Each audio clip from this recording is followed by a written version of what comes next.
한덕수 국무총리를 복귀시켜서 국정을 좀 안정시키고 윤석열 대통령을 시원하게 날리려고 하는구나. 저는 윤석열 탄핵은 뭐 방법이 없다고 생각해요. 이 부분은 뭐 우리 다 포고령만 봐도 불법인 거 다 아시잖아요. 포고령 쉽게 얘기해가지고 그것만 나와도 저희 이런 방송도 검열받고 해야 돼요. 그러니까 방송을 못해. 방송 못하죠. 9%에서 13% 오른 건요. 보험료를 거의 절반 가까이 오른 거예요. 이거를 20년은 몇 살까지 내야 됩니까? 40년을 내야 돼요. 내는 돈이 그만큼 많아지는데 받는 돈은요. 정말 비겁하다고 생각하는 게요. 왜 지금 처리해요? 탄핵 사건 지금 이 중요한 시기를 앞두고 왜 여야가 야합을 해가지고 이 문제를 이렇게 조용히 넘기려고 지금 처리를 하냐는 거죠. 586 세대를 비롯해서 기성분들이 자신의 이익만 생각한다는 생각을 해요. 지금 20대보다 취업 쉬우셨잖아요. 지금 20대보다 집 사기 쉬웠잖아요. 젊은이들은 왜 가상자산에 몰리는데요? 미래가 없어서 그러는 거예요. 왜 결혼을 포기하고 출산을 포기하고 육아를 포기하는데요? 이런 거에 대한 생각 전혀 없이 자기들만 잘 먹고 잘 살자. 이건 진짜 잘못된 판단이고요. 한없이가 배운 정치 토크쇼 장르만 여의도 3월 21일 월요일 순서 시작하겠습니다. 반갑습니다. 정프로고요. 한덕수 총리에 대한 탄핵 심판 기각이 결정됐습니다. 이번 결과 자체로도 매우 중요하긴 합니다만 아마 많은 분들은 그래서 대통령 탄핵은 혹시 어떻게 되는 거냐, 요 영향이 혹시 있냐, 아니면 미리 좀 가늠해 볼 수가 있냐, 이런 것들 아마 궁금해 하실 텐데 오늘 그 이야기 조금 더 중점적으로 나눠 보도록 하고요. 또 이번 선고는 그럼 어떻게 나온 건지 그런 탄핵 사유 등에 대한 이야기도 같이 좀 나눠보도록 하겠습니다. 자, 오늘 함께해 주실 분들 소개를 해드리죠. 저희 장르만 여의도는 처음 오셨습니다. 국민의힘 김동원 대변인님 어서 오십시오. 안녕하십니까? 네, 반갑습니다. 네, 굉장히 그 딱딱한 느낌이 좀 납니다. 아, 그렇군요. 그래서 오늘 좀 네. 스포티한 옷도 갖고 왔는데 네, 저 처음이라 제가 이 이상 넥타이까지 다 냈습니다. 예, 오늘은 네. 여기까지 준비해 주셨고요. 그리고 더불어민주당 강성필 부대변인님 어서 오십시오. 안녕하십니까, 강성필입니다. 네, 입을 앙 다물었습니다. 별로 기분이 안 좋습니다. 네. 그 이야기 잠시 후에 나눠보도록 하고요. 그리고 개혁신당 당대표 공보특보시죠. 김성열 특보님 어서 오십시오. 네, 안녕하세요. 김성열입니다. 네, 반갑습니다. 네. 자, 그리고 오늘 굉장히 정리할 게 많고 좀 어려울 수도 있는데요. 우리 신혜영 기자님 잘 좀 부탁드리겠습니다. 안녕하십니까? 네.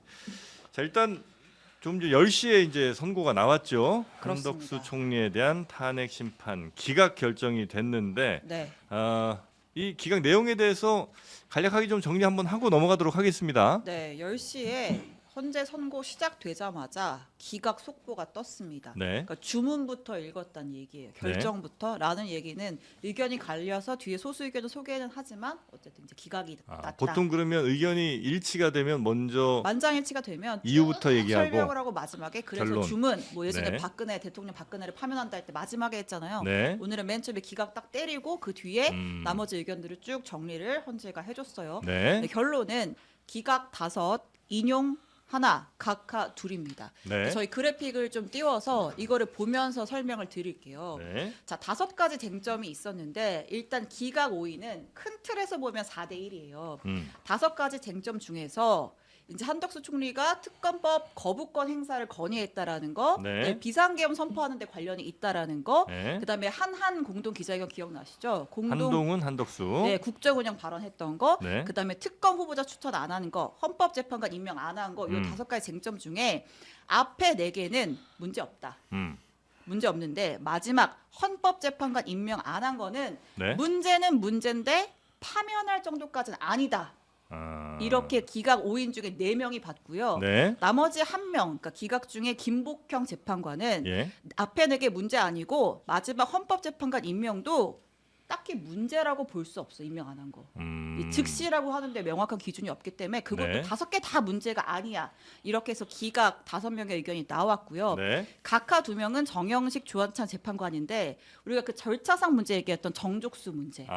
이두 국무총리인데 권한대행이라 과연 151석으로 탄핵을 시킬 수 있냐, 아니면 200석이 필요하냐? 예. 네. 이 두 사람은 200석이 필요하다고 봐서 각하 의견을 낸 거예요. 근데 어쨌든 2명이니까 소수잖아요. 예. 그러니까 이제 이건 사실상 의미 없는 의견이 된 거고. 일단 내용은 이 두 사람이 굳이 이렇게 판단할 필요 없이 이게 재판 자체가 성립이 안 된다. 예. 네. 근데 성립이 안 된다는 의견이 이제 필요가 없어진 거죠. 네. 나머지 다수가 이건 성립돼라고 보고 나서 기각 인용을 본 거기 때문에 앞으로 권한대행의 탄핵 정족수 스탠다드는 151명이 된 겁니다. 아, 대통령 권한대행의 경우에 예. 대통령으로 보는 건 아니고 원래 있던 직위의 그 직위로. 개념에서 총리의 직위에서 봐야 한다. 네. 자, 마지막으로 인용이 한 명 있었죠. 정계선 재판관입니다. 앞에 있었던 5가지 쟁점 중에 뒤에 2가지 특검 후보자 임명 안 한 거랑 헌법재판관 임명 안 한 거 이 둘은 위헌이고 네. 파면 사유에 해당한다라고 음. 봐서 인용이다. 이렇게 8명의 의견이 갈렸지만 네. 결과적으로는 탄핵 기각 결정이 났다. 네, 네. 알겠습니다. 일단 전체적인 내용 한번 쭉 살펴드렸고요. 자세한 내용들은 또 잠시 후에 말씀 계속 나누도록 하겠습니다. 일단 세 분은 이번 판결에 대해서는 총평이라고 할까요? 어떻게 보셨는지 우리 강성필 부대변인님. 네. 전체적으로 총평이니까 러프하게 좀 말씀을 드리면 예. 결과를 앞으로 또 지켜보면 알겠지만 결국에 윤석열 대통령 파면을 위해서 한덕수 국무총리를 복귀시켰다. 저는 그렇게 해석을 했습니다. 그리고 네. 첫 번째로 그 이제 윤석열 대통령을 다시 윤석열 대통령을 파면시키려면 네. 국정 안정이 필요한데 네. 그를 위해서는 한덕수를 먼저 총리가 국정 운영하는 게 복귀시켰다. 좋겠다. 네. 그러니까 결국에는 이 탄핵 심판의 성격이 뭡니까? 우리 형사재판하고 다르잖아요. 예. 그러니까 1번부터 5번까지 있는데 형사재판 같은 경우는 하나하나를 다 따져가지고 유죄, 무죄 따지고 나서 유죄라고 하면은 거기에 나서 이것은 뭐 징역형, 이것은 벌금형 이렇게 양형을 정하는 거지만 네. 이 탄핵 심판 같은 경우는 잘못을 했는지 안 했는지 네. 그리고 했다고 하면 이 잘못이 파면에 이를 정도로 중대한지를 판단하는 것이고 네. 또 한덕수 국무총리의 탄핵 심판 같은 경우는 어쨌든 권한 대행으로서 윤석열 대통령의 직무가 정지된 상태에서 여러 가지 정무적인 고려가 판단한 상황이기 때문에 저는 위법한 상황들이 있지만 이것을 국정 안정을 위해서 파면까지는 시키지 않았다. 그것은 윤석열 대통령의 파면을 예고한 거라고 저는 생각을 했고요.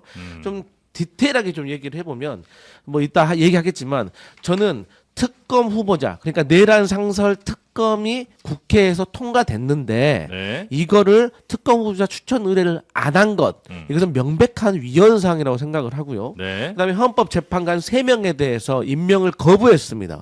이거는 이미 최상목 권한대행에게 마흔형 후보자 1명에 대해서도 안 한 것을 위헌이라고 판단을 했는데 무려 3명이나 안 한 것은 저는 명백하게 위헌사항이라고 해서 사실 여기에 대해서 인용을 많이 기대를 했거든요. 네. 근데 어쨌든 헌법재판소에서는 이렇게 판단을 했기 때문에 뭐 일단 이 결정에는 받아들이겠다. 혹시 강성필 부대변인 아니면 뭐 민주당이라고 해도 좋은데요. 네.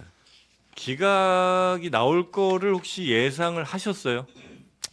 이제 뭐 방금 말씀드렸다시피 모든 재판이라는 것은 예. 뭐 기각과 인용이 다 있을 수 있는 거 아니겠습니까? 예. 사실 뭐 윤석열 대통령 구속 취소 대한민국에서 몇 명이나 예상했겠습니까? 네. 구속 취소 이후에 즉시 항고 포기 몇 명이나 예상했겠습니까? 그렇기 때문에 거기에 비하면 이건 충분히 논쟁의 논란에 있었고 또 중요한 것이 이때가 12월 초잖아요. 네. 그때 상황과 지금의 상황이 많이 달라졌다는 겁니다. 그래서 이제 이런 것들을 예상했을 때 저는 기각도 나올 수는 있다. 하지만 더 우려됐던 건 사실 각하였습니다.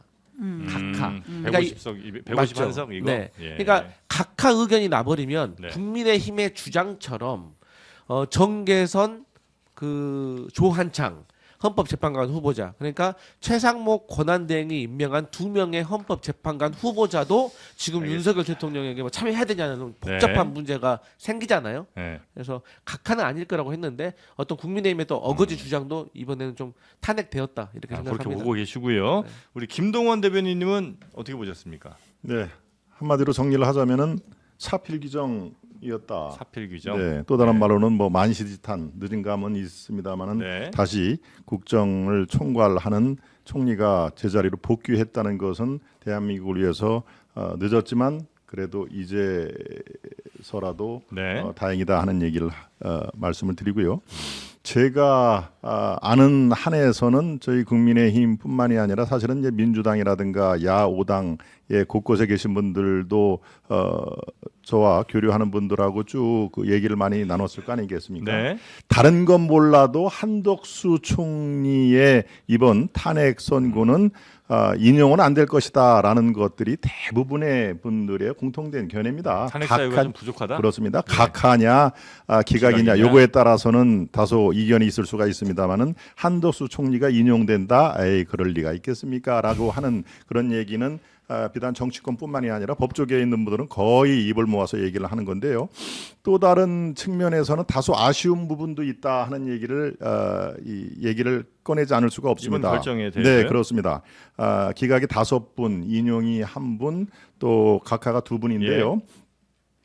이 지금 정영식, 조한창, 김복형 요 3분의 재판관을 빼고 나머지 분들이 어떤 기각의 그 사유가 이른바 정족수 문제를 저를 포함한 상당수 우리 국민의힘 쪽에서는 그것은 이 헌법재판소의 주석서라고 있지 않습니까? 헌법재판소법은 사실은 아주 정교하게 담을 수가 없는 노릇이죠. 우리 네. 헌법처럼 큰 얼개를 하고 그거에 따라서 충돌하는 부분은 주석서에 담습니다.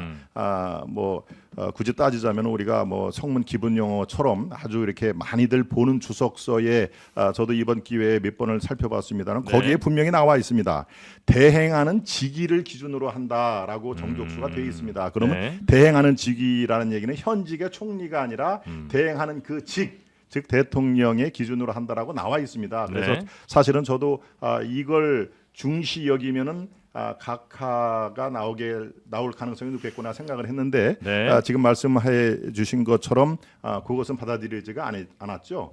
그래서 각하가 아니라 기각이 나왔는데요. 네. 좋습니다. 각하, 기각 다 이 원대복귀 하는 것은 동일하기 때문에 단지 만시지탄으로 올바른 방향으로 물줄기가 틀어졌습니다마는 글쎄요 이게 앞으로 이 대행 체제가 또 다시 오면 안 되겠습니다마는 다시 올 경우에는 이제 총리를 기준으로 하는 것으로 지금 헌재 재판관은 판단이 됐다. 그래서 이것을 상당히 이 규추가 주목되게 저는 바라보고 있습니다. 뭐 요 룰은 이제 이번 헌재 판단으로 아마 150 한석 네. 그 룰이 이제 정리 좀 네. 되는 것 같긴 하고요. 네. 김성열 근데 그거 네. 그 정족수 판단 또 보려면 또 대통령이 탄핵돼야 또 대통령 권한대행이 생기는데 네. 무슨 얘기하세요? 네. 사람 불편해지게. 김성열 특보님도 짧게 좀 말씀해 주신다면요.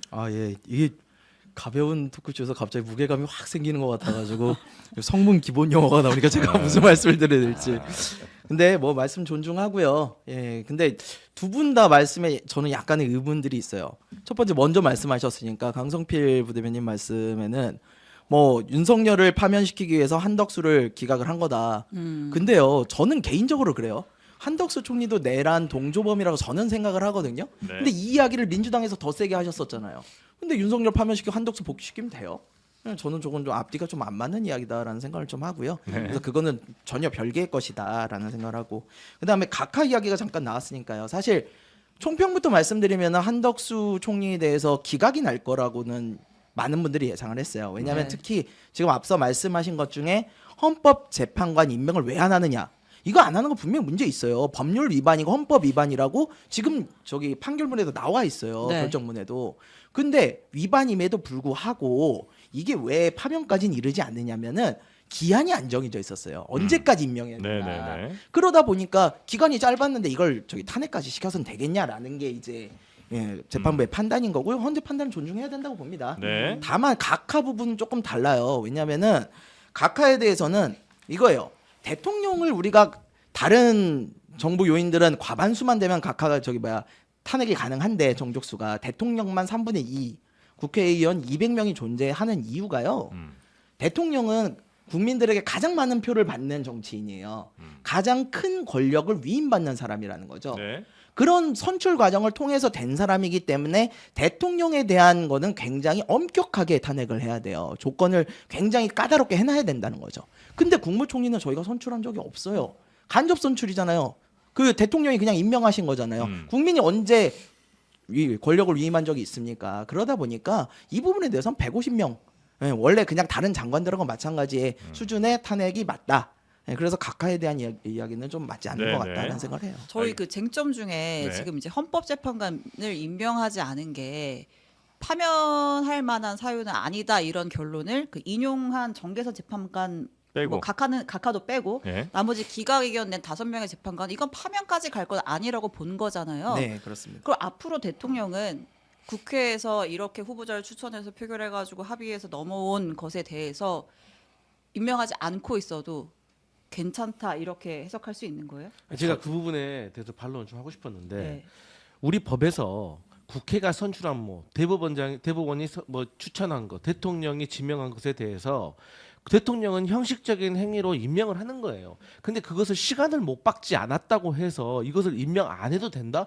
이거는 왜 시간을 못 박지 않았냐면 이건 상식이기 때문에 물리적으로 지체되는 시간만 우리가 인정을 해주는 거지 이것을 몇 날 몇 시간 24시간 이내로 하라 이렇게 못 박지 않는 것은 상식이기 때문에 안 한 거예요. 근데 거기에 대해서 그 헌법재판소의 결정문을 더 자세히 읽어보겠다라는 말로 지금까지 임명 안 한다는 것, 한덕수 국무총리처럼 거부를 확실하게 표시한 것, 이건 분명히 잘못된 겁니다.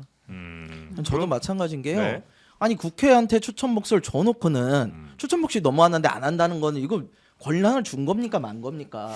말이 안 되는 거잖아요. 네. 근데 그 동안은 앞서 말씀하신 것처럼 이런 비상식적인 판단을 한 적이 없었어요. 이런 전례가 없었어요. 한 번도. 그러다 보니까 그런 거에 대해서 굳이 이 시한을 못 박을 필요가 있었느냐 했던 거죠. 네. 근데 이런 부분은 사실은 뭐랑 연결이 되냐면 헌법 개정을 좀 해야 돼요. 아. 이런 일들이 없도록 좀 더 디테일하게 헌법도 개정하고 법도 개정을 해놔가지고 이제 앞으로는 이런 극단적인 상황까지도 좀 고려는 해놔야 된다라는 네. 생각은 해요. 저도 한 말씀. 네네네. 지금 세 분의 헌법재판관을 임명을 안 하는 그게 5가지 사유 중에 하나인데요. 한 달 보름 전으로 시계를 돌려보면은 요 세 사람을 임명을 안 한 게 무턱대고 임명을 안 한 것은 아니고요. 예. 이른바 정계선 민주당 쪽에서 추천한 그리고 조한창 국민의힘 쪽에서 추천한 분들은 다 국회에서 헌재로 넘어갈 때 부서가 돼 있습니다. 네. 사인이 다 국민의힘 민주당에 사인이 돼 있는데 마은혁 재판관의 경우는 여기 민주당만 사인이 된 건 아마 잘 아실 겁니다. 뭐 여러 가지 이 보도도 나갔으니까요. 네. 그러니까 이 한덕수 대행 이 입장에서는 이것은 여야 국회의 동의가 덜 이루어졌다라고 판단을 한 것이죠. 온전한 국회 몫이라고 보기 그렇습니다. 어렵다고 정계선, 판단했다. 조한창과 마은혁은 다르다? 국회에서 넘어가는 서류 자체가 달랐습니다. 부서가 네. 안 돼 있습니다. 그러니까 이것을 여야가 합의를 더 해와 주셔야 제가 사인할 수 있겠습니다. 이렇게 돼 있는 겁니다. 그러니까 네. 당시 상황을 지켜보면 무턱대고 안 해줬다라는 그런 것은 적절치 못한 이 표현 아닌가 저는 그렇게 네, 생각합니다. 물론 거기에 대해서 또 민주당이 할 얘기가 있으신 건 알겠는데 아니 간단하잖아요. 네. 국민의힘에서 그러면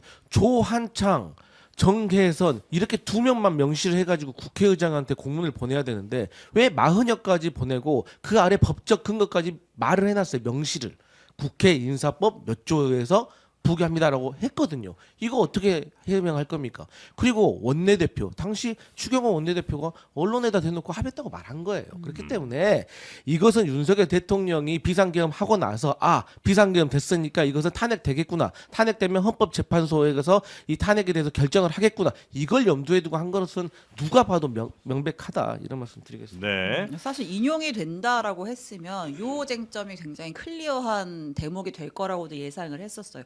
헌재 입장에서는 우리 구성을 안 해줘? 그 위헌이야라고 앞서서 이미 결론을 내렸기 때문에 그거에 대해서 그냥 이건 파면세가 된다라고 볼만한 가능성이 가장 큰 대목이라고 여겨졌었는데 위헌이지만 파면 사유까지는 아니다. 특히 김복형 재판관 같은 경우에는 이거 위헌도 아니에요. 왜냐? 즉시 임명 의무가 없고 그리고 하루 만에 탄핵했잖아. 국회에서 명단 넘긴 네. 다음에 한덕수 총리를 하루 만에 탄핵했잖아. 한덕수가 명시적으로 안 하겠다 의사를 밝히지도 않았잖아. 그러니까 이거는 문제가 없어 이렇게 네, 봐서 네, 이거는 앞으로 다음 정권에서도 영향을 미칠 수 있는 대목이기 때문에 하나를 짚어봤고 네. 그다음에 이제 오늘 한덕수 총리의 선고가 윤석열 대통령 탄핵 미리 보기가 될 것이다 이런 얘기를 했던 거는 내란 혐의에 대한 판단 때문이었잖아요. 근데 일단 한덕수 권한대행도 그 내란죄를 탄핵소추안에서 철회를 했어요. 근데 그래서 이게 절차상 문제가 되냐 마냐가 있었는데 거기에 대해서는 판단을 안 했고 네. 내용상 그 내란 행위에 뭐 가담을 했느냐 방조를 했느냐 이 부분이 있었는데 거기에 대해서도 아주 간략하게만 판단을 했거든요. 그러니까 이제 근데 결국은 비상계엄의 위법성에 대해서 이제 헌재가 만약에 좀 제대로 판단을 만약에 했으면 윤석열 대통령의 비상계엄에 대해서도 훨씬 더 좀 더 예상을 할 수 있을 텐데 그 그렇죠. 부분을 잘 안 썼다는 거죠. 예. 그러니까 예측이 어려워졌습니다. 오늘 한덕수 총리의 선고를 가지고 윤 네. 대통령 탄핵 여부에 대해서 판단하기가 어려워졌어요. 아. 일단 한덕수 권한대행이 그 국무회의 소집하는 등의 적극적 행위를 하였음을 인정할 만한 증거나 객관적인 자료가 없다.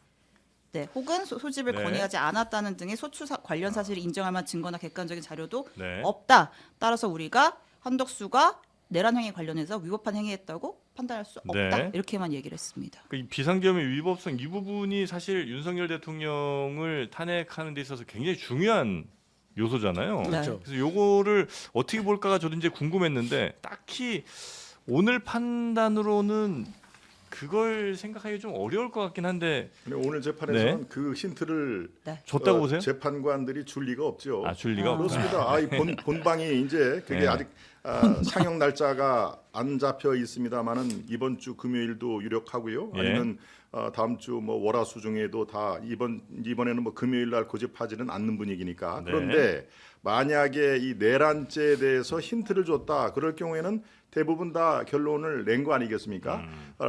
우리가 잘 알다시피 지금 헌재에서는 윤 대통령 탄핵에 대해서는 평의가 진행 중이다.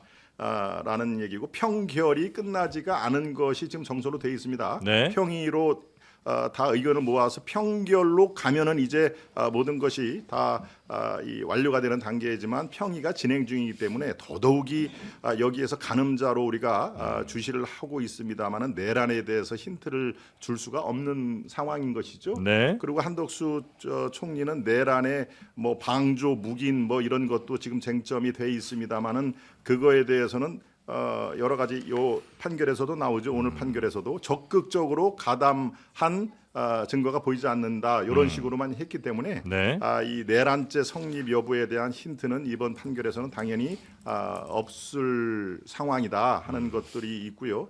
지금 한덕수 총리의 결론 기각이라는 그 자체만으로도 지금 윤 대통령의 그 최종 선고에 대해서 영향을 아니 미칠 수가 없습니다. 이거는 당연히 미칠 수밖에 없죠. 네. 29번 줄줄이 탄핵뿐만이 아니라 또 얘기를 할까요? 30번 최대행 또 31번은 또 있습니다. 이 민주당 쪽에서 겁박을 한 사례가 또 있지요. 이 심우정 검찰총장 네, 30번, 네. 31번 그렇기 때문에 많은 분들이 야 이거 사실이 그렇구나. 그리고 이 저들이 무서운 분들이구나, 무서운 세력이구나라는 것을 이렇게 많은 분들이 거리에 나오는 계기가 될 수도 있겠다라는 점에서 이번 판결은 비록 내란죄에 대해서 힌트는 없었다 하더라도 우리가 네. 미루어 추론할 수 있다. 혹시 이렇게 추론할 수는 없습니까? 네. 예를 들어 한덕수 총리가 그 비상계엄, 그 불법적인 비상계엄에 대해서 적극적으로 가담하지 않은 것이 이번 기각의 한 이유라면 네. 그 비상계엄 자체는 굉장히 불법적인 일이면 맞다. 근데 한덕수는 그렇게 많이 참여한 건 아니다. 네. 그러니까 그 비상계엄을 주도적으로 했던 예를 들면 대통령이라든지 아니면 뭐 그 밑에 있는 국방부 장관 등등은 이제 이 사람들은 정말로 큰 문제다라고 판단할 수도 있는 건 아니에요. 아니 그렇게 말씀하신 예. 거에 충분한 뭐 공감한 부분이 있습니다. 네네네. 그래도 얘기를 할 수는 있겠다. 그리고 예. 적지 않은 분들이 그런 생각을 할 수 있겠다는 생각이 드는데요. 예. 그러면은 지금 윤 대통령의 그 내란죄가 어떻게 됐습니까? 집어넣었습니까? 뺐습니까? 중간에 빼지 않았습니까? 내란죄 이름은 그거는 빠졌죠. 그렇죠. 예, 예. 그다음에 이제 형사 재판에서는 예. 물론 진행이 되기 때문에 이게 내란죄가 틀림없이 이건 예. 빼도 막도 못하는 국헌문란이야. 그런데 한덕수 총리는 가담 여부가 애매해. 그리고 가담하는 결정적인 이 증거가 없어 묵인 동조 내지는 방조가 성립이 안 돼 해서 지금 기각이 나온 거 아닙니까? 네. 그렇다면 내란죄라는 그런 것들이 어마무시하게 존재를 하기 때문에 그런 이번 오늘 같은 판결이 나왔을까요? 아니면은 그 반대일까요? 네. 이런 확률적으로 우리가 생각을 하면요. 네. 지금 말씀하신 거에 왜 그렇게 말씀하시는지는 제가 충분히 이해가 됩니다만은 네. 아닐 가능성이 더 더 높다? 많다라고도 생각을 할 수가 있다. 알겠습니다. 저는 그렇게 생각을 합니다. 근데 이제 한덕수 국무총리의 이번에 탄핵 선고에서 힌트를 안 준 이유는 간단합니다. 만약에 힌트를 주게 되면 말씀하셨던 것처럼 윤석열 대통령의 탄핵 심판에 대한 결과로 예고편이 되는 거거든요. 그래서 저는 오늘 개인적으로는 한덕수 국무총리에겐 호재지만 윤석열 대통령에겐 상당히 부정적인 시그널인 거예요. 왜냐하면 지금 잘못 알고 있는 게 이 한덕수 국무총리가 지금 당시에 계엄 때 국무회의에 있었던 증인 아니겠습니까? 네. 그리고 한덕수 국무총리가 계엄 건의를 해야 되고 계엄 건의를 받으면 윤석열 대통령은 국무회의를 열어서 심의를 해야 되는 게 계엄법에 나와 있어요. 그런데 한덕수 국무총리는 자기는 계엄 건의한 적도 없고 그 국무회의도 제대로 안 열렸다라고 말을 해버렸잖아요. 네. 그럼 최근에 국민의힘에서 제일 강조했던 분야가 뭔지 아세요? 적법 절차입니다. 그러니까 절차가 잘못됐다는 거예요. 그렇기 때문에 한덕수 국무총리의 오늘 기각이 윤석열 대통령에게 부정적이라는 것이고 결국에는 이 한덕수 국무총리에 대해서 지금 윤석열 대통령과의 어떤 관계 때문에 우리가 윤석열 대통령의 탄핵 선고를 먼저 하거나 아니면 직후에 한덕수 국무총리를 해야 된다라고 네. 주장을 민주당이 해왔던 건데 그래서 결국 먼저 한덕수 국무총리부터 했기 때문에 저희가 봤을 때는 한덕수 국무총리를 복귀시켜서 국정을 좀 안정시키고 윤석열 대통령을 시원하게 날리려고 하는구나. 저희가 그렇게 예상할 수밖에 없다. 그런 네. 겁니다. 알겠습니다. 그리고 잠깐 하나만 더 말씀드리면 네. 자꾸 탄핵 그 남발 얘기하시는데 그러시면 안 된다니까요. 아니 29건 중에서 중복 빼면 23건이고 직무가 실제로 정지된 사람은 13명이에요. 근데 그 13명도 비상계엄 전에는 5명밖에 직무가 정지 안 됐어요. 근데 그 5명 직무 정지된 사람도 김건희 여사와 관련된 사건들이에요. 관저이저, 상글의 맛이잖아요. 그리고 그 주가 조작 비전문가라고 23억 엄마랑 같이 돈 벌었는데 이거 불기소한 거 아닙니까? 나머지 8명은 윤석열 대통령, 한덕수 국무총리, 뭐 그 경찰청장, 해양부 장관, 뭐 법무부 장관 이 계엄에 그 동조됐다는 사람들인 거거든요. 그래서 이거 명백하게 구분해야 됩니다. 계엄 이후로 한 탄핵이 워낙 많기 때문에 숫자가 좀 커 보이는 것이지 그럼요. 아니 그렇진 않다. 29번을 제가 발의라고 얘기를 했지 않습니까? 그게 네. 팩트입니까? 팩트가 아닙니까? 예, 29번 발의를 한 거죠. 그거를 탄핵이라고 그거를 하시니까. 갖고 그 하면 안 되고요. 지금 뭐 8대 빵이라는 시중에 유행어가 나오지 않습니까? 그게 이 탄핵 남발의 네. 대표적인 방증이죠. 이게 이제 8대 0이 곧 13대 0 될 거 아닙니까? 지금 얘기한 5가지가 지금 남아 있으니까요. 그것을 두고 탄핵 남발이 아니다. 숫자가 너무 부풀렸다. 아니죠. 29번이 아니라 탄핵 발의를 얘기를 하는 겁니다. 알겠습니다. 네, 저도 한 말씀만 드릴게요. 네. 앞서서 우리 신 기자님께서 이 헌재 판결로 인해 가지고 네. 윤석열 탄핵에 대해서 좀 빨간불이 들어오는 게 아니냐. 빨간불은 아니고 빨간불까지는 아니고. 예상하기가 예상할 어려워졌다. 만한 밑자료가 아. 없다. 예. 근데 저는 그렇게는 전혀 안 보여요. 왜냐하면 네네. 앞에서 말씀하신 것처럼 이게 굉장히 중요한 사항이잖아요. 윤석열 대통령에 대한 파면만큼 중요한 게 어디 네. 있겠어요 지금. 그러다 보니까 그거에 대한 힌트를 전혀 줄 수가 없어요. 그래서 여기는 전혀 줄 수 없고 앞에서 말씀 잘하셨는데 정확하게 말씀 주신 게 한덕수는 그 행위에 대해서 소극적.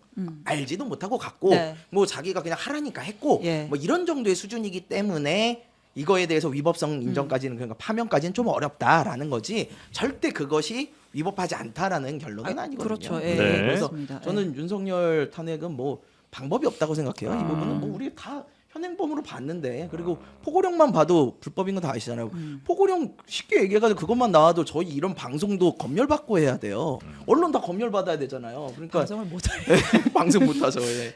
그러니까 그런 것들 전혀 서로 간에 연관은 없는 거다. 네. 그 결과는 매우 명확할 것이다라고 이제 예상하고 계시고요. 그럼요. 예. 네. 알겠습니다. 선고 결과에 대한 반응도 조금 전해드리겠습니다. 일단 한덕수 권한대행이 다시 된 거죠. 네, 한덕수 권한대행은 87일 만에 직무 복귀를 했습니다. 정부 서울청사로 바로 출근을 했고요. 산불 관련된 뭐 회의에서 벌써 보고까지 다 받았다라고 합니다. 그 출근길에 기자들 만나가지고 몇 가지 얘기를 했는데 뭐 어쨌든 신속한 일부터 빨리빨리 해결을 해 나가겠다. 뭐 좌우는 없다. 국민들이 정치권의 대립을 중단하라는 한 목소리를 내고 있다. 뭐 이런 얘기를 했고요. 대행 역할을 해준 최상목 권한대행에게도 감사하다. 이런 얘기를 했습니다. 대통령실 입장도 나왔어요.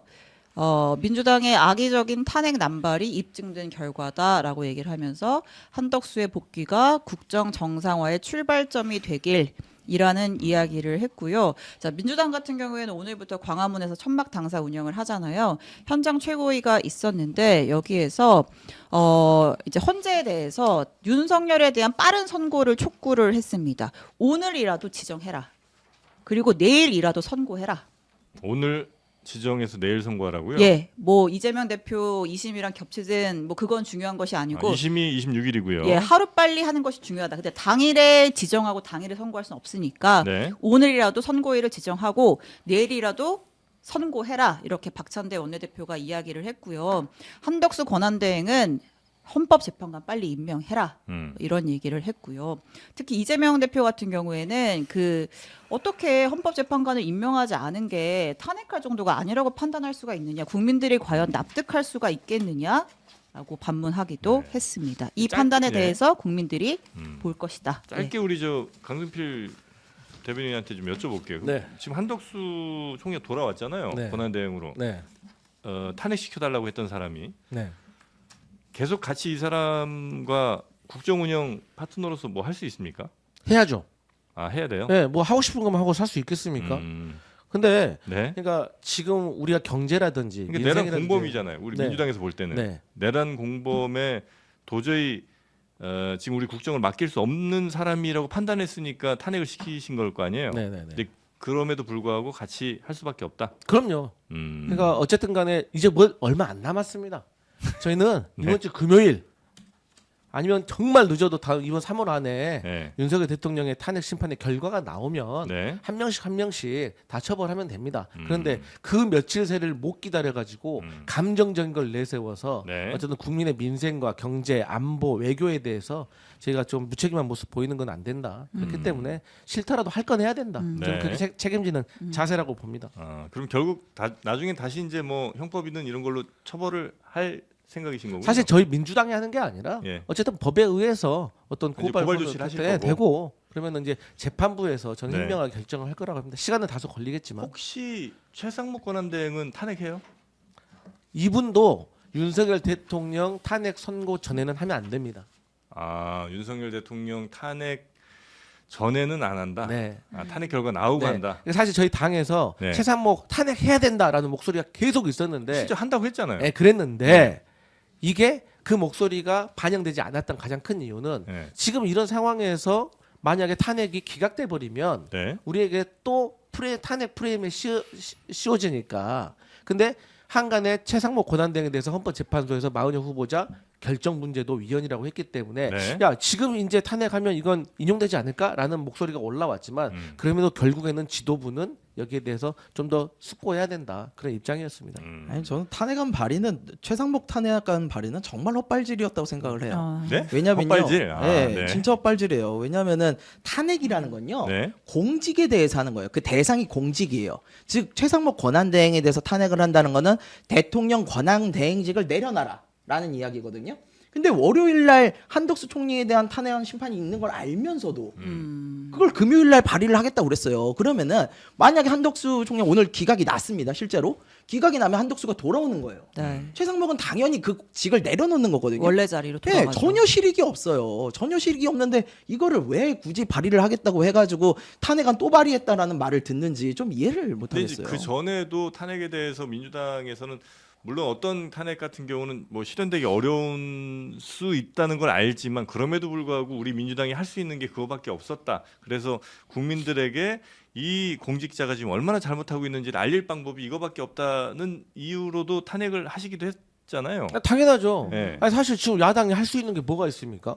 우리가 아무리 국회에서 다수당이라고 해가지고 법안 통과시켜봤자 뭐합니까? 거부권 26번. 윤석열 대통령 이전에 7명의 대통령이 있었는데 21번씩 했습니다. 네. 근데 혼자서 26번 했어요. 이 정부 들어와서 대행들까지 합치면 40건이에요. 왜 그건 얘기 안 하는 거예요? 그러니까 저희가 그 최상목 권한대행에 대해서 탄핵 얘기 나오고 나서 네. 헌법재판소에서 월요일 선고를 잡은 거잖아요. 네. 그렇기 때문에 저희가 어차피 이것을 탄핵을 추진한다고 하더라도 우원식 국회의장과의 의사일정 조정을 해야 되는 거거든요. 네. 그런 상황이 있었다는 겁니다. 예, 저도 한 말씀 네네. 드리겠습니까? 짧게 저는 부탁드리겠습니다. 지금 네. 말씀하신 그 우리 저 개혁신당 대변인 말씀에 네. 저는 상당 부분 동의를 하는데요.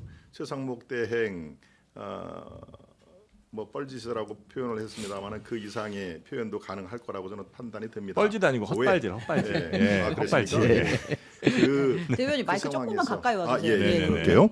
네, 제가 그 최상목 대행의 탄핵을 저는 추진했으면 좋겠습니다. 역설적으로. 예? 예, 민주당에서 무슨 말씀이세요? 예, 추진을 제발 부디 신속하게 추진을 했으면 좋겠습니다. 그래서 30번째 말씀드렸다시피 최대행 31번째 심우정 검찰총장까지 다 신속히 탄핵안은 발의를 하고 국회에서도 통과를 시키고 그래서 31일 31번째 시중에 우리 저 젊은 층들이 좋아하는 아이스크림 브랜드가 아마 31일 겁니다. 예, 아이스크림에 무슨 쇼핑을 네네. 하는 것도 아니고 참 줄줄이 탄핵에 줄줄이 특검법 이런 것들이 해서 부디 최대행의 그 탄핵도 신속하게 처리를 해 주셔서 이 민심의 역풍이 얼마나 차갑고 냉혹한지를 한번 제대로 광야에서 맞아보시라라는 그 제안을 드리고 싶을 그 말씀은 정도로 그러니까 민주당의 그 탄핵 남발을 한번 온 국민께 좀 알려야 된다 이런 그렇습니다. 취지신 거죠? 그걸 탄핵 남발이 아니라고 하는 강변하는 것을 한번 민심의 후폭풍을 한번 맞아보시라 하는 얘기가 있고요. 네. 최대행한테 이재명 대표가 뭐라고 그랬습니까? 몸조심하라는 얘기로 정말 며칠 동안 한간의 화제가 됐습니다만 저는 연장성산이라고 합니다. 최대행에 저는 발의조차 못할 거라고 이 국회에서 통과가 안 될 거라고 저도 판단이 듭니다만은 네. 정말 감정적으로 이 정부 청사를 바라보면서 너 계속 그렇게 하면은 몸조심해라라는 것이 얼마나 또 이 차가운 시선을 받았습니까? 알겠습니다. 그 연장성산에서 네. 감정적인 처사였다. 저는 그렇게 말씀드리고 싶습니다. 네. 제가 짧게만 말씀드릴게요. 계속 국민의힘에서는 탄핵 남발의 프레임을 씌우시는데 이게 윤석열 대통령이 비상계엄 선포했던 주된 이유라고 말씀하시잖아요. 근데 머지않아 밝혀질 겁니다. 정말 윤석열 대통령이 탄핵 남발을 해가지고 비상계엄을 했는지 아니면 또 다른 이유가 있어서 그 비상계엄을 선포했는지는 네. 저는 분명히 밝혀질 거라고 생각합니다. 알겠습니다. 자 이번 주가 그래서 내일 모레 이제 근데 네. 최상목 탄핵은 네. 어차피 오늘 결과를 우리가 본 거잖아요. 네. 탄핵 사유에 해당하는 게 네. 이제 마은혁 재판관 임명 안 한 거랑 네. 내란 특검 후보 추천 안 하고 있는 건데 거기에 대해서 지금 똑같이 한덕수도 똑같은 게 들어가 있었는데 그 둘 다 파면 사유가 아니라고 봤기 네. 때문에 이건 헌재로 넘어가도 이미 기각이죠. 이제 우리가 결과를 알 근데 수 있다. 저희 당원들과 많은 국민들은 또 이런 의견이 있습니다. 그러니까 물론 탄핵을 추진을 해가지고 탄핵이 인용되는 것도 매우 중요한 문제입니다. 현실의 네, 문제입니다. 네. 하지만 또 많은 국민들은 야 잘못하고 위반한 행동을 한 공직자가 있으면 거기에 대해서 법의 테두리 안에서 민주당이 할 수 있는 건 다 해야지. 그냥 저것을 탄핵이 안 될 것 같아서 이거 내버려 두냐 이런 원망도 상당히 있는 건 사실입니다. 아니 근데 뭐가 문제냐면요. 탄핵이 일단 발의가 돼가지고 국회 통과가 되면요. 네. 직무가 정지가 돼버리는 게 문제인 거예요. 그럼 지금 한덕수 총리 80일인가요? 넘게 지금 못했잖아요. 그러니까 그런 국정 마비 상황을 초래하는 것까지는 좀 막아야 되지 않냐 그런 생각이 있는 거죠. 네. 자 그리고 이번 주 내일 모레 네. 26일이 이재명 대표에 대한 2심 선고가 있는 날이죠. 그렇습니다. 네. 그리고 28일 정도의 대통령 탄핵 선고가 있지 않을까라고 이제 많은 분들이 예상은 하시는데 그 정도 일정은 이번 주에 충분히 가능한 일정이긴 한 거죠. 그러니까 예를 들면 대통령 탄핵을 뭐 수요일쯤에 이제 예고하고 금요일에 발표하고. 그렇죠. 현재로서는 네. 뭐 가장 유력하게 뭐 전망되는 일정이 지금 보시는 만약에 대로 4월로 넘어갈 가능성도 혹시 있다고 보십니까? 우리 대변인께서는? 예, 저는 4월로 넘어갈 그 가능성이 상당 부분 존재한다. 상당 부분 있다. 네. 내일 정도 그리고 수요일 날 오전까지 그런 당사자에게 통지를 하게 돼 있죠. 네. 통지 과정이 드러나지 않는다면, 즉 통지하지 않는다면은 4월 중으로 넘어갈 가능성이 상당 부분 존재한다라고 그건 생각이 평이가 드는데 계속 길어져서 그런 거예요? 그렇습니다. 예, 평이가 계속 길어지는 게 왜 그렇겠습니까? 한마디로 정리를 해서 이상징후가 지금 드러나고 있다. 이상징후라는 얘기는 원래 12월 3일 날 비상계엄이 발발하고 나서 네. 1월 중순까지는 뭐 탄핵에 대해서 여론조사도 그렇고 일방적이었지 않습니까? 네. 지금 상당 부분 여론도 이렇게 비등비등한 그런 상황이 저는 그 한덕수 총리 탄핵이 결정적인 대반전의 계기로 돼 있는 상황이고요. 네. 그래서 이 평의조차도 뭐 처음에는 8대 0이 불가피하다라는 게 곳곳에서 나오고 있습니다만은 최소한도 3분 정도는 오늘 바로 그 판결이 나왔지 않습니까? 조한창, 정영식 또 김복형 재판관은 이 한덕수 총리에 대해서 크게 이렇게 총리직에서 끌어내릴 그럴 행동은 하지 않았다라는 게 결과적으로 쉽게 표현을 하자면 그런데요. 그렇게 3분 또는 4분 정도가 마찬가지로 비상계엄은 이 그 정당성에 대해서 논란의 여지가 있다 하더라도 중차대한 사건으로 대통령직을 끌어내릴 그런 것은 아니다라고 나름대로 예. 이 색깔을 보인 거 아니겠습니까? 대변인께서도 그러니까요. 그러면 그렇게 보세요. 그 비상계엄은 네. 혹은 포고령을 발표한 거는 네. 그 정도로는 대통령직에서 끌어내릴 만한 사안은 안 된다고 보세요. 그렇습니다. 이 한꺼번에 모든 것을 이 해결하기 위해서 비상계엄이 그 당시에 적절했느냐 저는 그렇게 생각은 꼭 안 합니다. 네. 적절성 여부로 되면 충분하게 이 논란의 여지가 있는 상황인데 적절치 않았지만 네, 그렇다고 해서 현직 대통령을 48.7%의 득표율로 많은 분들이 지지를 했던 현직 대통령을 끌어내려서 최재를 없애버린다. 이 대통령 선거는 최재 전쟁입니다. 네. 저 사람의 표를 찍어서 어떤 체제가 대한민국에서 유지해갈지 이 최재의 승부에서 대통령이 된 사람을 끌어내릴 정도의 그것은 이 적절하지 않다라는 시각으로 보는 건데요. 지금 말씀드린 대로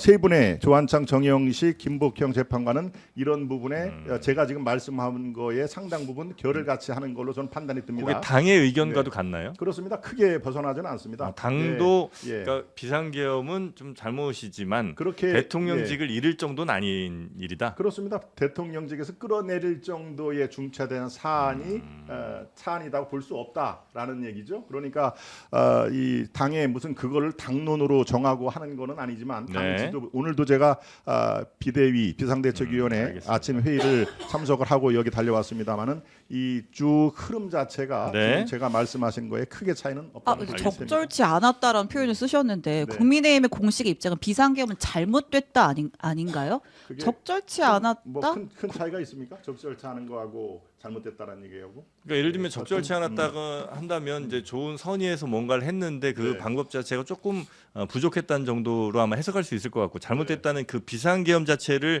선포한 행위 자체가 좀 잘못됐다는 가치 판단할 수 있겠죠. 잘못됐고 여러 가지 법적인 책임을 져야 된다라고 네. 여태까지는 국민의힘의 입장을 저는 이해했었는데 뭐 적절치 않았다 정도면 법적 책임을 질 거리도 아니다 이렇게 해석이 되세요. 그렇진 않죠. 예. 여러 번 이 비대위 회의를 통해서 지금 우리 기자님 말씀하신 그 정도의 입장 표명은 지금까지 충분히 돼 있고요. 예. 제가 적절치 않았다는 얘기는 지금 우리 앵커께서 제 의견을 얘기를 한 걸로 저는 이해를 해서 말씀을 드린 네, 거니까 네. 저는 큰 차이가 없다고 생각합니다. 그렇게 판단하시면 되실 것 같습니다. 알겠습니다. 근데 제가 네. 방금 그러면 뭐 왜 선거가 늦어지냐, 언제 할 거냐 그런 얘기를 하다가 좀 나온 얘기 그렇죠. 아니에요? 네. 그런데 저는 이상규까지 말씀드렸습니다. 아니 제가 그 언제 할까 그 얘기를 하려다가 참을 수가 없는 게 뭐냐면 대통령을 자꾸 끌어내린다라고 표현하시는데 비상계엄 뭐 민주당이 하라고 했습니까? 뭐 국민이 하라고 했습니까? 아니 본인이 정치력이 없어가지고 야당 설득하지도 못하고 되는 것도 없고 국정 지지율은 계속 떨어지고 하니까 극단적인 방법으로 비상계엄을 군인들하고 모여가지고 한 거 아닙니까? 근데 그걸 왜 끌어내렸다고 평가를 하시죠? 그건 끌어내린 게 아니라 본인 스스로 잘못한 것에 대해서 지금 응징을 당하느냐 처벌을 당하느냐 이 기로에 서 있는 거예요. 저희 민주당이나 많은 국민들은 비상계엄을 생각도 할 수가 없었기 때문에 저는 그런 표현은 잘못한 것이고 네, 표현의 문제를 네. 결국은 응징 말씀하셨는데 네. 응징을 해서 결과적으로는 대통령직에서 내려오게 네. 한 거니까 그렇습니다. 예. 끌어내리는 거나 그러니까 마찬가지죠. 뭐, 그거 동기부여를 뭐 누가 했느냐에 네. 대해서 지적을 했던 그것은 거고 달걀이 먼저냐 계란이 먼저냐 닭이 먼저냐 하는 거하고 또 이 논란이 네. 들어갈 수가 있습니다. 민주당은 그러면 100번 잘했느냐라는 그 제가 화두를 던지면 어떻게 말씀을 하시겠습니까? 민주당은 100번 잘했는데 저 대통령이 문제야라고 얘기를 하시겠습니까? 아니면은 그 이전에 대통령이 일을 좀 해보려고 하는데 판판이 국회에서 부결을 또는 아예 상정조차 못하게 하면은 이게 일을 하란 말인가 못하라는 말이냐라는 그런 또 논의는, 상황이 저희가 되는 좀 것이죠. 오래 많이 했으니까 네, 그 얘기는 뭐 그럼요. 요 아니, 정도 근데 하고요. 그런 식으로 가면 계엄의 정당성을 부여하는 게 돼버리기 때문에 조금 어쨌든 계엄의 아니 그러니까 제가 하고 드리고 싶은 말씀은 첫 번째 제가 방송을 하면서 지금까지 단 한 번도 국민의힘 분들은 뭐가 잘못됐으면 잘못됐다고 사과를 시원하게 안 하시더라고요. 근데 최소한도로 저희 민주당 같은 경우는 이재명 대표도 얼마 전에 우리도 부족함이 있다, 과오가 있다, 완전 무결하지 않다 이렇게 통 크게 어떤 모습에 대해서는 사과하는 말을 했잖아요. 근데 왜 국민의힘에서는 비상계엄조차도 적절했다라고 표현하시는 거예요? 그러면 적절했다고 표현을 했나요, 제가? 부적절했다라면서요. 그게 잘못된 게 아니라면서요. 그러면 적절하지 얼마나 더 큰 못했다는- 잘못을 해야지. 아니, 잠깐만요. 적절하지 못했다는 얘기를 예. 적절했다고 적절치 알아두십니까? 않았다고 얘기는 하셨고 그럼요. 그건 이제 잘못이냐 아니냐 그 얘기는 좀 우리가 나눴었고요. 아니 적절하지 않다는 얘기를 왜 그런 식으로 또 국회를 합니까? 아니, 그러니까 그거는 말이야. 그거는 부적절 예. 아니 그러니까 말이 상당히 어려운 건데 그냥 잘못했으면 잘못했다고 하시면 돼요. 왜 잘못했다고 인정을 안 하냐고요. 저는 그게 잘못됐다고 생각하는 겁니다. 네. 자, 국민의힘이 윤석열하고 안 끊어내서 그래요. 잘못한 사람을 보호하려고 그러니까 자꾸 말이 꼬이시는 것 같은데 아니 다른 걸 다 떠나가지고 대통령의 헌법소 의지나 뭐 이런 것들 다 떠나서 저는 그날 국회에 있었거든요.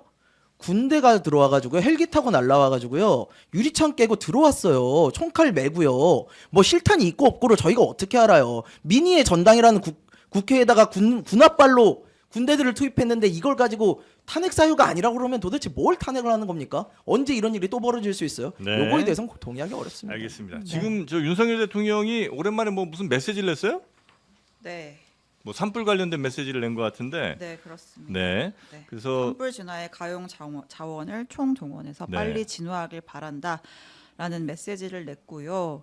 이제 야당에서는 탄핵 관련해서 승복하겠다라는 메시지부터 내는 것이 우선이다. 이런 반응을 보이고 탄핵 있습니다. 관련해서 뭐 승복하지 않을 방법은 없는 거죠. 뭐 메시지를 내거나. 아 그렇습니다. 네. 그 뭐 승복은 뭐 그거는 100% 네. 기정사실이고요. 네. 그거에 대해서 의심할 그 필요는 전혀 없다고 저는 판단을 합니다. 저희가 네. 이 선거일 지정이 조금 길어지다 보니까 계속 이런 갑론을박들이 좀 돌고 네. 가게 되는 것 같습니다. 자, 그리고 윤석열 대통령 체포 방해한 혐의 받는 그 대통령 경호처 네. 요 이야기를 좀 넘어가 볼까요? 이 3전 4기로 결국은 영장을 청구를 했잖아요. 지금 청구까지가 그러니까 4번 걸린 거죠? 그렇죠. 네. 네, 그래서 김성훈 차장, 이강호 경호본부장, 그래서 이제 법원의 판단을 기다렸는데 기각이 됐습니다. 법원에서 네, 법원에서 구속영장을 기각했습니다. 이유가 혹시 나왔습니까? 당연히 네, 나왔겠죠. 이유도 있는데 네. 일단 김성훈 차장이 나오면서 한 얘기 짧게 들어볼게요. 네. 재판부의 현명한 판단에 감사드리고 향후 어떠한 사법 절차도 충실히 따르겠습니다. 비아폰 서버 기록 삭제 대통령 지시였습니까? 그런 지시 어디 있습니까? 그 대통령이 총기 사용 지시했다는 얘기 나오는데 그건 사실인가요? 그게 아니라 무조건 맞습니다. 네. 그래- 일단 네. 이 두 사람이 받는 혐의는 1차 체포영장, 윤석열 체포영장 집행 방해하고 그다음에 2차 체포영장 집행 직전에 그 비화폰 서버 삭제 지시한 거. 그 증거인멸 같은 거잖아요, 그게. 네, 이제 그런 혐의를 받고 이제 영장이 청구가 됐던 건데 재판부에서는 증거인멸 및 도망의 우려가 있다고 보기 어렵다라고 판단을 했습니다. 자, 그리고 범죄 혐의에 대해서도 피의자가 다투어 볼 여지가 있다. 따라서 지금 단계에서 구속하는 것은 피해자의 방어권을 지나치게 제한하는 것이다. 라고 기각 사유를 밝혔습니다. 네. 보통 이제 구속영장이 받아들여지는 경우는 이제 뭐 도주 우려가 있다, 아니면 증거인멸 우려가 있다, 뭐 이런 거죠. 범죄 내용이 심각하다, 뭐 이런 네. 거 정도죠. 네. 근데 그 중에 법원은 그러면 도주 우려는 뭐 없을 수 있겠네요, 뭐 별로. 그러나 증거인멸 우려는 좀 꽤 있지 않을까 하는 생각이 좀 들긴 하는데, 그럼 법원이 인정을 안 한 모양이죠? 그러니까 저도 참 법원의 이번 결정에 대해서 정말 유감을 표하지 않을 수가 없는데 또 우리가 인정할 건 인정해야 되지 않겠습니까? 근데 제가 이제 일단 세 가지를 지적하고 싶은데 먼저 검찰이 이 김성훈, 이광우 이 영장 실질 심사에 불참했다는 것에 대해서 네. 저는 이게 도대체 어떤 의도인지 저는 검찰은 분명하게 밝혀야 된다고 생각합니다. 심사에 출석도 안 했다. 네, 지금까지 3번이나 어떤 영장 실질 심사의 영장을 반려했다가 네 번째 영장 심사위원회에서 6대 3으로 하라고 하니까 어쩔 수 없이 했는데 또 여기에 대해서 억지 춘향으로 했는데 불출석했다는 것은 국민적인 의혹이 있잖아요. 검찰이 왜 이렇게 김성훈을 구속하기 싫어할까? 그것은 김성훈이 책임지고 있는 대통령실의 비화폰 서버를 끝까지 함께 지키려고 하는 것이다. 그럼 비화폰에는 무엇이냐? 이게 내란 블랙박스라고 평가를 하거든요. 네. 그러니까 윤석열 대통령이 누구와 언제 통화를 했는지 그리고 이게 민간인에도 갔잖아요. 김건희 여사하고 그 햄버거 보상한테도 갔잖아요. 네. 그리고 또 김용현이 햄버거 보살의 그 비하 이어폰을 가지고 또 검찰 고위직에 전화를 한 다음에 또 검찰에 출두를 했기 때문에 여기에 대해서 삭제 우려 이미 삭제 지시도 했습니다. 거기에 대해 담당자가 위법하다고 지금 버티고 있는 것이고 네. 그래서 지금 이 내란 블랙박스를 빨리 열어야 되는데 여기에 대해서 왜 방해를 하고 있는지에 대해서 저는 이해할 수가 없고 검찰의 하는 행동이 영 좀 수상하다, 미심쩍다. 그럼요. 이미 이 뭐 말씀이신 거죠? 김성훈과 네. 이강우를 우리가 구속해야 되는 이유에 대해서는 수없이 말해왔기 때문에 네, 네, 저는 네. 검찰을 지적하고 싶고 마지막으로 국민의힘도 그래요. 이번에 김성훈과 이강우의 구속영장가 기각되니까 환영한다고 했거든요. 근데 여기 서부지법에서 한 거 아닙니까? 그동안 서부지법 그렇게 비난하고 편향됐다고 하더니 또 이런 결과 내리면 또 환영을 해요. 그러니까 항상 선택적이다. 저는 이런 말씀 드리고 네. 싶습니다. 저는 이거 뇌피셜이긴 한데요. 네. 저는 검찰이 과연 영장 청구를 정말 심도 있게 제대로 했을까라는 의문점이 좀 들어요. 우리가 판사가 그래도 알아서 뭐 판단하겠지라고 그러지만 사실상 형사 소송이나 이런 거에는 공소장 일본주의라고 그래가지고 공소장에 없는 내용을 가지고 보면 안 돼요. 판사는 예단을 해서도 안 되고요. 그럼 검사가 내놓는 내용만 봐야 된다는 거죠. 그럼 저는 이해가 안 가는 게 김성훈 차장의 가장 큰 문제는요. 이 사람이 지금 비아폰 서버 등에 어떻게 보면 지금 윤석열 사건에 있어서 가장 중요한 증거들을 인멸하려고 했던 정황이 분명히 있거든요. 근데 그거에 대해서 인정이 되면 법원이 이 구속영장을 발효할 이유가 없는데 과연 검찰이 어떤 식으로 얘기를 했길래 이런 판결이 나왔을까라는 의문이 드는데 거기에 더해서 영장 심사에도 안 나갔다는 거 아니에요. 굉장히 이례적으로. 이러면은 검찰이 진짜 의지가 있는가라는 생각은 안 할 수가 없는 상황인 것 같아요. 어쩔 수 없이 영장 심사는 하긴 했지만 최선 다하지 않은 거 아니냐. 예. 네. 그러니까 경찰 단계에서 반려가 될 때 이제 경찰은 이제 수사를 해보니 이거 뭐 계속 삭제 지시도 있고 밑에서 막았는데 보고서까지 올렸는데도 계속 얘기를 했고 또 뭐 원격으로 로그아웃된 정황 같은 것도 이제 다 네. 경찰에서 확보를 했던 거잖아요.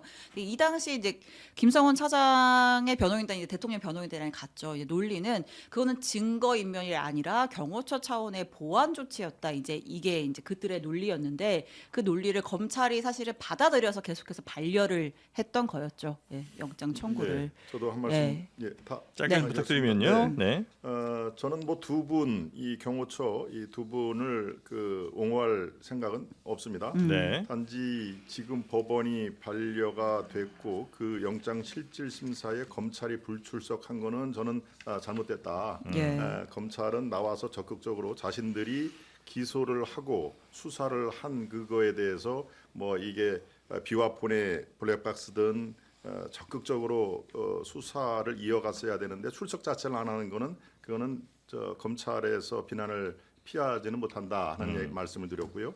제가 지금 오늘 이 토론 방송에서 내란이란 얘기가 곳곳에서 나왔습니다. 내란 계속 얘기를 하는데 제가 아까 적절치 않았다라는 표현이 왜 이렇게 두루뭉실하느냐 하는 얘기도 이게 비상계엄의 잘잘못은 비상계엄을 누가 찬동을 하겠습니까? 네. 그게 아무리 대통령의 통치 행위라고 하더라도 예. 그런데 이틀 지나서 이제 내란죄로 몰고 가기 시작을 했지 않습니까? 이른바 내란 프레임으로 지금 돼 있지 않습니까?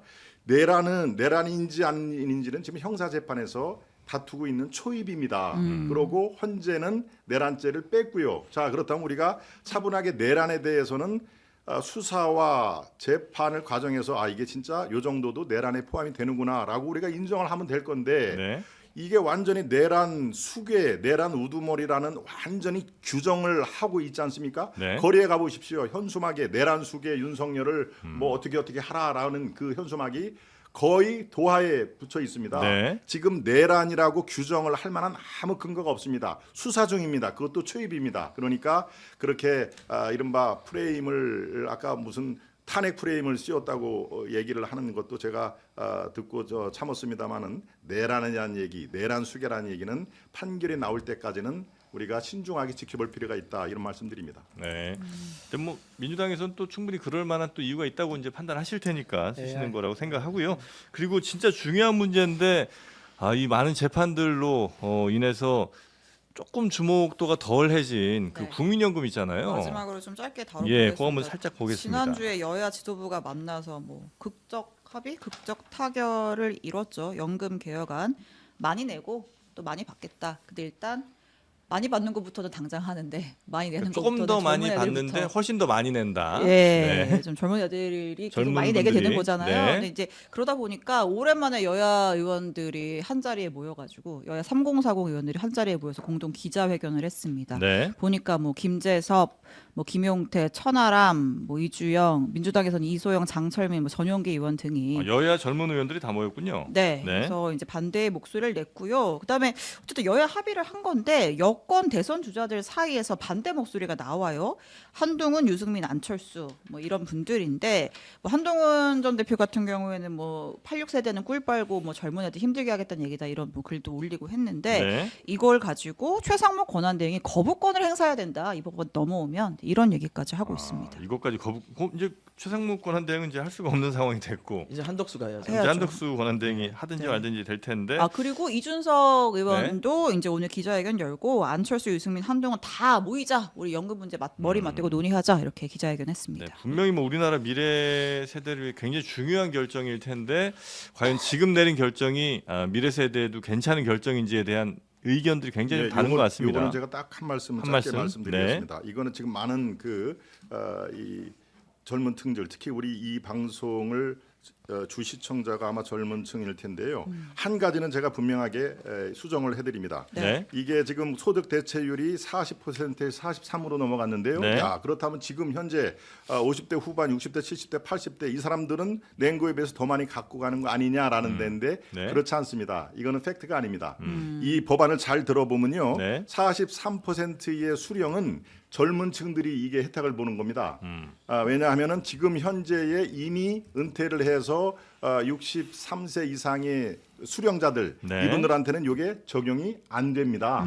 그분들은 그러니까 40% 그대로 받는다는 거죠. 그대로지요. 네. 그러니까 이 50대 이상들만 유리하게 구조가 돼 있다. 이것이 팩트가 아니라는 것은 제가 오늘도 우리 비상대책회의안에서 이것이 잘못 지금 전달이 돼 있으니까 확실하게 이것을 하다. 젊은 층들이 지금 상대적으로 미래 약탈 네. 뭐 이런 표현을 써가는 걸 제가 잘 알고 있습니다만은 그렇지 않습니다. 소득 대체율 43%라는 얘기는 지금 20대 후반부터 40대 초반까지 이분들한테 네. 수혜가 있는 것입니다. 그러니까 젊은 층들이 분노를 하는 것은 제가 충분히 이해는 되는데 잘 내막을 따져보면 43%더 받는 돈의 상대적인 수혜자는 이미 60대, 70대, 80대가 아니고 네. 지금 젊은 층 30대, 40대, 20대 후반이다라는 것을 분명히 말씀드립니다. 43%인데 확실히 이거는 받을 수 정말 있어요. 말이 안 돼요. 제가 말씀을 안 드릴 수가 없어요. 네, 정말 일단 보세요. 9%에서 13%로 지금 보험료율이 올랐어요. 네. 이거 4% 올랐다고 생각하시면 안 돼요.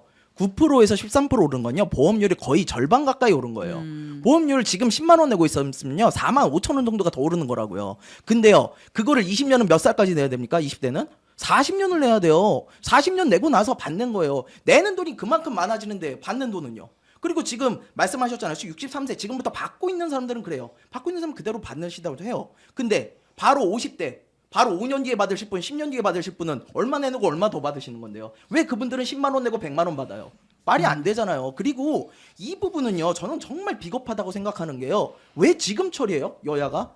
왜 이렇게 시끄러울 때 묻혀가려고. 여러분들 보시면은 무슨 일 터졌을 때 연예인 사건으로 묻는다 막 이러잖아요. 저는 이거 똑같다고 봐요. 지금 탄핵 사건 지금 이 중요한 시기를 앞두고 왜 여야가 야합을 해가지고 이 문제를 이렇게 조용히 넘기려고 지금 처리를 하는 거죠. 말이 안 돼요. 이거 지금 그 전에 정부안이 낸 거보다도 훨씬 더 계약이에요. 정부에서 뭐라고 그랬냐면 야 그래 20대 청년들이 너무 많이 내니까 너네는 내는 수준을 차등적으로 늦게부터 내게끔 할게라는 거라도 있었어요. 근데 그거조차도 지금 여야 야합에 빼버렸단 말이에요. 말이 안 돼요. 그리고 더 중요한 문제는요. 이거 10년 늘리는 거예요. 10년. 그 뒤에 연금 고갈되면 그때는 어떻게 할 거예요? 그러니까 연금 고갈 시기를 이게 해봐야 10년 정도나 네. 늘어난다는 거죠. 그럼 어떻게 할 거냐고. 그럼 네. 그 뒤에 10년 뒤에 정권이 이거 하면 돼요? 그럼 미래 세대한테 그대로 폭탄 돌리게 하는 것밖에 안 되잖아요. 적어도 양심은 있어야죠. 이 문제에 대해서 굉장히 네. 아주 흥분을 많이 하신 것 개혁적입니다. 같습니다. 네, 좋습니다. 근데 제가 이 말씀은 꼭 드려야 될 것 같아요. 일단 첫 번째로 아직도 부족한 점은 분명히 있습니다. 하지만 이게 하루하루 늘어나는 의자가 885억입니다. 연금 고갈될 수 있습니다. 그리고 연금 고갈되는 시점에 대해서 이게 좀 의견이 분분한 거는 네. 왜냐하면 수익률에 따라서 계산이 너무 다르기 때문인 거예요. 그래서 복지부에서 조금 발표를 잘못한 것 같아요. 지금 우리가 1990년대 이 국민연금 생기고 나서 평균의 수익률이 5.5% 정도 되는데 어떤 거는 4.5% 계산하고 어떤 거는 6.8% 계산했더라고요. 그래서 연금에 대한 수령은 좀 다를 수가 있습니다. 어쨌든 간에 이 국민의힘의 잠룡이라고 불리는 그 세 명들이 아니 여야가 합의할 때는 아무 말 안 하고 있다가 끝나고 나니까 이게 잘못됐다 저게 잘못됐다 하는 거 상당히 저는 부적절하다고 생각하고 이러한 내부의 어떤 잡음이 나온다는 것은 저는 여당의 지도부가 상당히 리더십에 문제가 있다라고 생각합니다. 그러니까 이걸로 끝난 게 아닙니다. 하지만 일단 한 kop이라도 넘기고 나서 또 우리가 논의해 나가야 됩니다. 그런 식으로 만약에 따지잖아요. 그러면 21대 때 끝냈어야 됐었어요. 민주당이 양보해가지고 소득 대책을 양보했습니다. 근데 이거 왜 여기까지 22대까지 왔습니까? 그럼 윤석열 대통령이 넘기자 했어요. 이재명 대표가 말했잖아요. 만나러 갔을 때 나 양보하려고 했다. 그래서 여러 가지 사정이 있었지만 그럼에도 불구하고 저는 여야가 합의해서 한번 했기 때문에 이 부분을 조금 높이 평가를 하고 부족한 것은 또 논의해 나가자. 저는 이런 말씀 드립니다. 당연합니다. 이게 절반의 네. 그 개혁이고요. 잘 한 가지 또 주목할 점이 며칠 전에 국회 본회의에서 통과될 때 민주당에서 반대한 의원이 몇 명이겠습니까? 3명입니다. 3명. 국민의힘에서 반대한 의원들이 26명입니다. 이게 정말 미래 약탈 개념이고 하면은 우리 젊은 그 2030 40대 초반 그 우리 대한민국의 미래 일꾼인 그런 그 젊은 층들이 지금 상황에서 민주당은 3명밖에 반대를 안 했다는 거 이것도 지금 잘 드러나지는 않았습니다. 그러니까 우리 그 26명이 반대했다는 것은 젊은 층들에게 이게 상당히 분노의 유발 요인이 있다라는 의미에서 반대를 한 것이고요. 이게 절반의 그 개혁이라는 것은 이게 모수 개혁입니다. 그래서 구조적으로 구조 자체를 바꾸는 구조 개혁은 이제 2라운드가 시작이 되는 것이죠. 네. 그래서 젊은 층들 또 세대 간 갈등 이것은 다 구조 개혁에서 아주 면밀하게 검토를 해야 될 것으로 저는 파악이 됩니다. 짧게만 더 말씀드릴게요. 이 문제는 제가 넘어갈 수가 없어서. 예. 이거 모수 개혁하는데 지금 몇 년 걸렸는지 아세요? 18년 걸렸어요. 그런데 구조 개혁 빼고 얘기했잖아요. 당장 고갈이 돼요. 이거 방법이 간단해요. 뭐가 있냐면요. KDI라고 우리나라 최고의 국책 연구기관에서 무슨 이야기를 하냐면 기존의 구연금 여기까지 딱 끊고 새로운 사람들을 위해서 신연금을 만들자. 근데 이거에 뭐가 문제냐면요. 지금 당장 재정이 크게 투입돼야 돼요. 지금 당장의 기성세대들이 세금을 내야지 되는 거라고요. 근데 그거 안 내겠다고 지금 이러는 거잖아요. 그냥 뒤로 미루는 거잖아요. 아니 정말 화가 나는 건 뭐냐면요. 죄송하지만 586 세대를 비롯해서 기성분들이 조금 너무 자신의 이익만 생각한다는 생각을 해요. 솔직히 말씀드려서 지금 20대보다 취업 쉬우셨잖아요. 지금 20대보다 집 사기 쉬웠잖아요. 그때는 돈 벌어서 모으면 집 살 수 있었잖아요, 서울에. 지금 살 수 있어요? 젊은이들은 왜 가상자산에 몰리는데요? 미래가 없어서 그러는 거예요. 왜 결혼을 포기하고 출산을 포기하고 육아를 포기하는데요? 이런 거에 대한 생각 전혀 없이 그냥 자기들만 잘 먹고 잘 살자. 아니 일진이 가가지고 힘 약한 애들한테 빵 더 사와라. 야 이거 어차피 니들이 낼 돈이니까 지금 이걸로 더 내든지 나중에 더 내든지 똑같아. 이런 얘기 할 수 있는 거냐고요. 저는 이거 분명히 이건 진짜 잘못된 판단이고요. 거부권이라는 거는요. 여야가 합의 안 됐느냐가 아니고요. 국회에서 포퓰리즘에 의해 가지고 국가 재정을 좀먹는 그리고 민주주의에서 소외되는 이런 소수층들을 위한 이런 것들을 배제하고 나왔을 때 정부가 재정을 생각해서라도 이런 부분을 거부권 쓰는 거 이런 거야말로 거부권 써야 된다고 생각합니다. 네, 김성열 특보 죄송합니다. 오랜만에 굉장히 좀 진정성을 담았다고 이해하겠습니다. 네, 많이 좀 화가 좀 나신 것 같긴 한데 하여튼 저는 이제 그런 생각은 들어요. 지금 이제 국회의원들이 내후년 혹은 뭐 2, 3년의 선거를 더 중요시할까 아니면 20년 후, 30년 후에 젊은 세대들의 삶을 더 중요시할까 과연 뭘 더 중요시할까를 한번 곰곰이 생각해 보게 되는 순간이긴 합니다. 자, 그러면 오늘 월요일 순서는 요 정도로 좀 마무리해도 괜찮으실까요? 네, 오늘 괜찮습니다. 여기서, 마무리하고 다음 토론부터는 이 화를 조금 이렇게 진정시킬 필요가 있지 않을까 싶어요. 화가 날 일이 많아요. 또 근데. 그렇게 말입니다. 예, 저도 네. 화를 참느냐고 아주 아, 애를 그렇습니까? 썼습니다. 아, 중간에 아까 한 번 내셨잖아요. 알겠습니다. 자, 오늘 세 분 대단히 감사하고요. 다음 주에 또 뵙겠습니다. 고맙습니다. 감사합니다. 감사합니다. 고맙습니다.